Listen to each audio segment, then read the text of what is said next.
Hey guys, welcome to Superlative Radio. Dylan Stone here with you. Hope you enjoy the following vlog. Hey guys, welcome to another vlog right here on Superlative Radio. Today's vlog that I want to talk about is actually a request for a vlog that we had recently. Somebody had made a comment about child protection and making false claims about that. So I just thought I would address that and give it a little bit of a talk. When somebody calls child services, no matter who they might be, it's their job to look into whatever it might be to make sure that that child is safe. Now, here in New Brunswick, I know that calling them is basically useless. So doing that really isn't going to get anything done for the child because they don't really seem to look into anything or really seem to care. Much like the justice system in Canada, it really only cares about a very particular part of the population, roughly 52% of it that grows breasts. The rest of us are pretty much screwed. That's pretty much an overall blanket statement, I realize, but it is very true when it comes to family court, when it comes to justice, and it comes along in a whole variety of ways. You know, anybody who calls child services usually has a reason they're calling. And whether you agree with that reason or you don't, doesn't matter. Insulting people or bringing about just random accusations about others that you don't even really know is not true. And it shouldn't be something that you actually do. What really should happen is courts, social development, whatever it might be, they should all look into what the absolute best interests of the child would be. And when someone makes a call, they're doing what they feel is in the best interest of that child. And I know many people that have called child services. I know many people that have not called child services when they should have. I know parents, people who used to be friends of mine, I personally witnessed them abuse their children. And I should have been more responsible and called. But at the time, I was, more ingrained in the fact that they were my friends. And if I had known what I know now, if I'd known that then, it would have been a different story. Because what it really boils down to is you should do things to keep the child safe. So if someone makes a call, regardless of who they are, those people are having the best interest of that child at heart. And it doesn't matter if you're the father or you're the mother and the call is coming and they come to see you about it, about whatever call they got. Unfortunately, that's their job. I don't think they do it very well. And I know that from dealing with them. I know that I don't think they do their job very well. Just like I don't believe the justice system does its job very well. One key thing that everybody needs to remember is that life isn't fair. It's never going to be fair. It's never going to give you what you want, no matter how much you may want something. All the want in the world isn't going to make it happen. And you can want something so badly that you think it should happen, but that's not the way the world is. The world is a very cold and cruel place, and courts don't give a shit about your feelings. They don't give a shit about anybody except doing their job. They totally take feelings and they move it right out of it, and it's not right, especially when the feelings that are involved are those of a child. And when a child can't speak because of whatever reason, maybe the child is mute or deaf, or in the case of my son, as an example, a nonverbal autistic child, so very limited vocabulary, if any.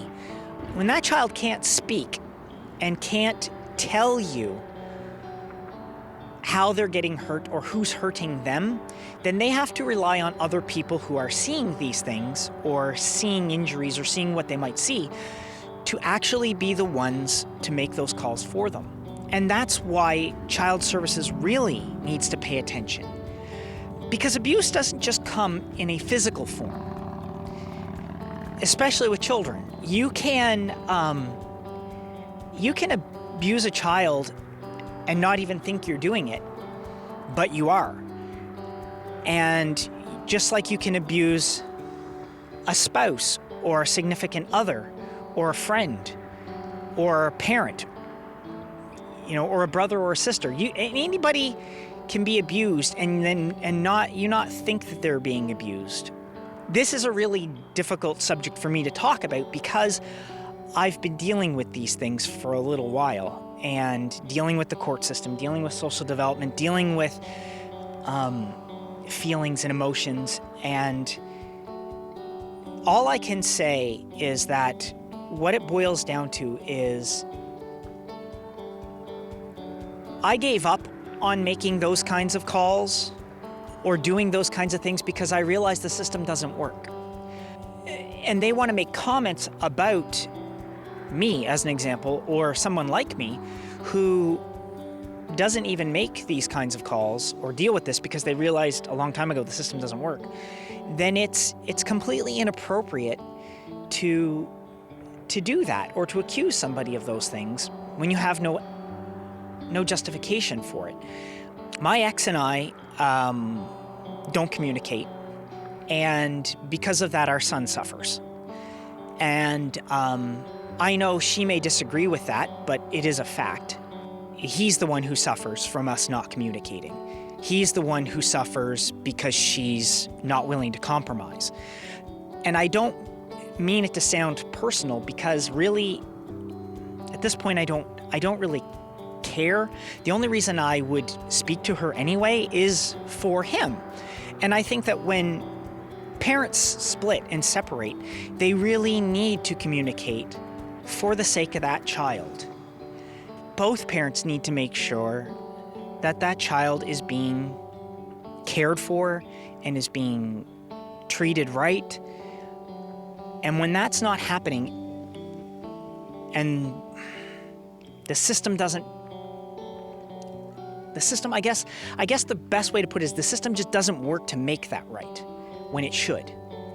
Like, there should come a point when a judge should sit down and say, look, you and you, sit down, talk, figure it out, because you have to for that little one. And at the end of the day, that's the one that matters. Not his feelings, not her feelings, him or her, if it be a girl. If somebody is going to be like that and be like, no, I just don't want to talk to them or whatever it might be, just realize that when you're being like that, the only person you're hurting is them. You're not hurting him, you're not hurting her, you're hurting them, that child. And really, communication is the only way to fix something. And that can be difficult when one party just absolutely refuses to do it.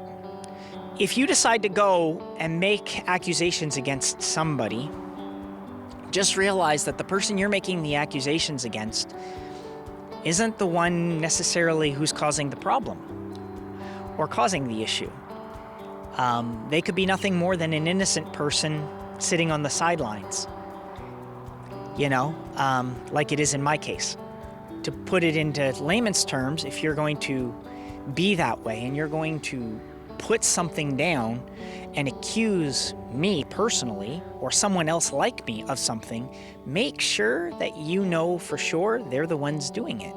Because it's not right to accuse somebody of something when it's not true. And regardless of who that is, be that the mother, the father, the grandparents, the aunts, the uncles, the whoever, it doesn't matter.